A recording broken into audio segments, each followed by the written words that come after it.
당신이 30년 넘게 일해 손에 쥔 퇴직금, 그 돈이 10년 뒤에도 안녕하실 것 같습니까? 옆집은 재개발로 5억을 벌었다더라. 누가 저기 빌라 사서 대박 났다더라. 우리 귀에 너무나도 달콤하게 들려오는 말들입니다. 하지만 바로 그 속삭임 때문에 한순간의 선택으로 평생 모은 노후 자금 1억 3천만 원이 10년 넘게 꽁꽁 묶여버린 한 은퇴자의 실제 이야기가 있습니다. 오늘 이 달콤한 유혹이 어떻게 10년의 악몽으로 변하는지, 그리고 돌다리도 두들겨보고 건너듯 소중한 내 노후 자금을 어떻게 지켜야 하는지, 뜬구름 잡는 이야기가 아닌 현실 사례와 냉정한 데이터를 통해 그 속을 낱낱이 파헤쳐 보겠습니다. 은퇴를 앞둔 김성호 부장님. 대기업에서 30년간 정말 성실하게 일했습니다. 그의 손에 쥐어진 퇴직금은 약 2억 원.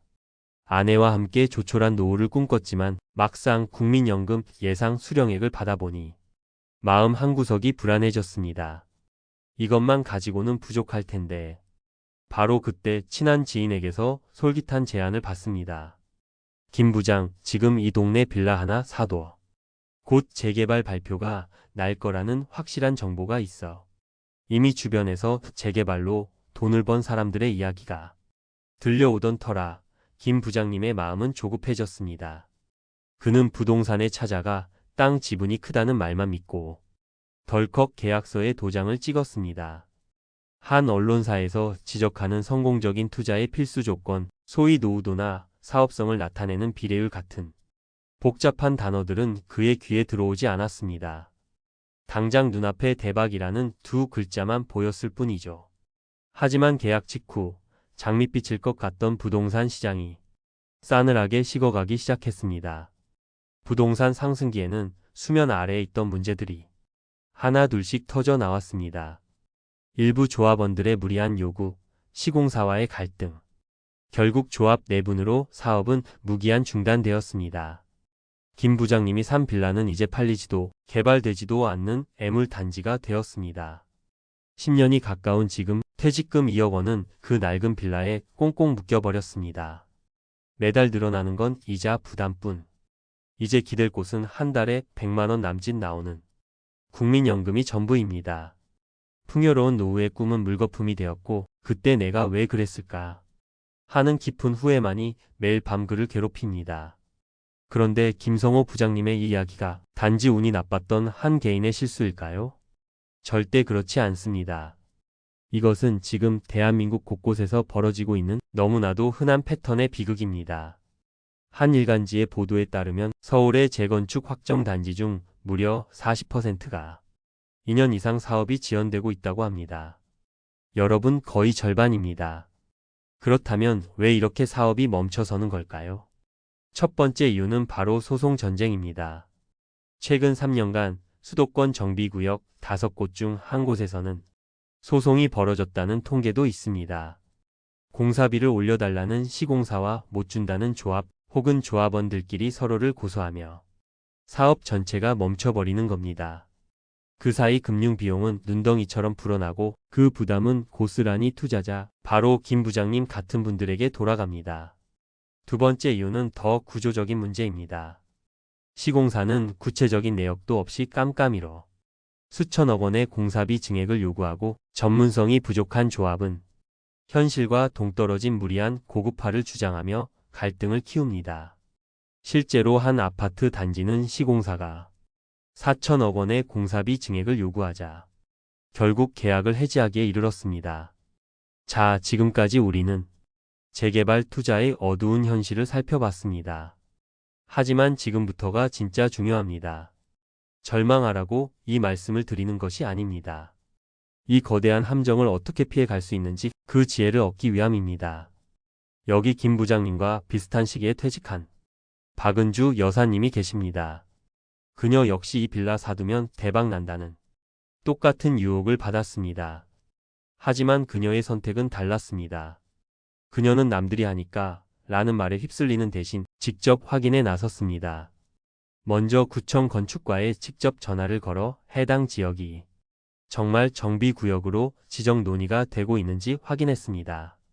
그리고 인터넷을 뒤져가며 노후도나 비례율 같은 어려운 용어들을 찾아보고 최소한의 사업성 기준이라도 충족하는지 따져봤습니다.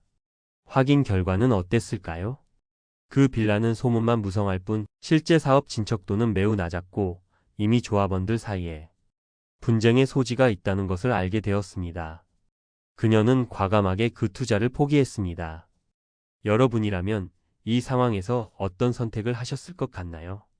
박 여사님은 그 대신 자신의 퇴직금을 보다 안전하게 관리하는 길을 택했습니다.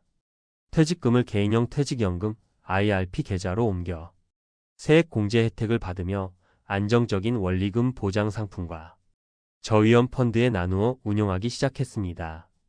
그리고 혹시 모를 현금 흐름의 부족은 현재 살고 있는 아파트를 활용한 주택연금 가입을 통해 보완할 계획을 꼼꼼하게 세웠습니다. 그녀는 대박이라는 환상 대신 안정이라는 현실을 택한 것입니다. 오늘 이 영상을 보시는 분들께 제가 간절하게 드리고 싶은 말씀이 있습니다. 재개발 투자는 로또가 아닙니다. 때로는 당신의 모든 것을 앗아가는 덫이 될 수 있습니다. 소중한 당신의 노후 자금을 지키기 위한 퇴직금 투자 방어 체크리스트 3가지를 꼭 기억하십시오. 첫째, 소문이 아닌 서류를 믿으십시오. 옆집 아저씨의 말보다 구청 건축과 공무원의 답변과 등기부등본이 100배, 1000배 더 정확합니다. 둘째, 묻지마. 투자는 절대로 안 됩니다. 최소한 내가 투자하려는 곳에 노후도는 충족되었는지, 예상 비례율은 괜찮은지, 조합 설립 인가는 났는지 이 3가지만이라도 확인하는 최소한의 성의를 보여야 합니다. 셋째, 최악의 시나리오를 그려보십시오. 스스로에게 이렇게 질문해 보세요. 이 돈이 10년 동안 꼼짝없이 묶여도 내 노후는 괜찮은가? 이 질문에 망설임 없이 예 라고 답할 수 없다면 그 투자는 절대 시작해서는 안 됩니다. 퇴직금과 같이 우리 인생의 무게가 담긴 돈은 IRP 계좌와 같은 안전한 컨트롤 타워를 중심으로 운용하는 것이 기본입니다. 높은 수익률에 대한 뜬구름 같은 환상보다는 내 돈을 안전하게 지키면서 물가 상승률 이상으로 꾸준히 불려나가는 지혜가 필요한 때입니다. 국민연금, 주택연금, 개인연금 이렇게 여러 개의 든든한 소득 파이프라인을 만드는 것이 불확실한 하나의 대박을 노리는 것보다 훨씬 현실적이고 안전한 노후 준비 방법입니다. 수십 년간 흘린 당신의 땀과 노력이 담긴 그 소중한 퇴직금은 결코 한탕을 위한 도박의 대상이 될 수 없습니다. 지금 당장 화려한 재개발 조감도에서 눈을 떼고 당신의 통장과 연금 계획서를 꼼꼼히 들여다보는 것. 그것이야말로 당신의 진짜 노후를 위한 가장 튼튼한 집을 짓는 위대한 첫걸음이 될 것입니다. 오늘 내용이 당신의 노후를 지키는데 조금이라도 도움이 되셨다면 혹은 비슷한 고민을 하고 계신 분들이 있다면 주저하지 마시고 댓글로 여러분의 소중한 생각을 나눠주시길 바랍니다. 여러분의 현명하고 평안한 노후를 진심으로 응원합니다. 구독과 좋아요, 알림 설정으로 저희와 계속 함께해 주십시오. 감사합니다.